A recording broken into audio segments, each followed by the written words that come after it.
ইয়ে কি ক্যান্টনমেন্টে তুমি চান্স পেয়ে মেধা তালিকায় কেমন লাগতেছে বলো? অনেক ভালো। কেমন ভালো? ইস, আমার ছেলে বলছে টিকবে না। হ্যাঁ ইনশাআল্লাহ ভালো।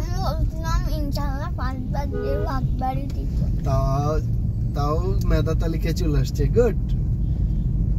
তাইলে এখন কি তুমি ক্যান্টনমেন্টের ছাত্র না? ইনশাআল্লাহ। ইনশাআল্লাহ। যাক, আমার ছেলেকে নিয়ে যাব আমি, আর বোনকে মামি নিয়ে যাবে। মামিকে একটা ভেসপা কিনে দিব, বুঝছো?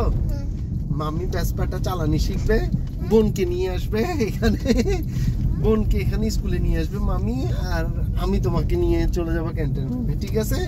হ্যাঁ, ওটা ভালো হবে না? কারণ ওখানে তো ধরো ভেসপা নিয়ে ঢুকতে দিবে না, বুঝো নাই? বাই বাই দিয়ে দাও। তাইলে আমরা আরো ধরো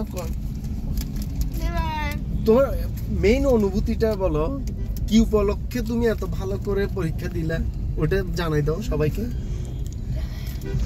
আমার ছেলে অনেক কষ্ট করছে মাশাআল্লাহ। মানে তোমার খেলাধুলার বেশি ইয়ে ছিল ক্যান্টনমেন্টের মাঠটা দেখে আমার ছেলে অনেক খুশি হয়ে গেছে। ওইখানে মাঠ দেখে আমার ছেলে মেইন টার্গেট তো ওখানে আর নিবে ক্রিকেট খেলবে, ফুটবল। আর কিছু নিবে না, শেষ।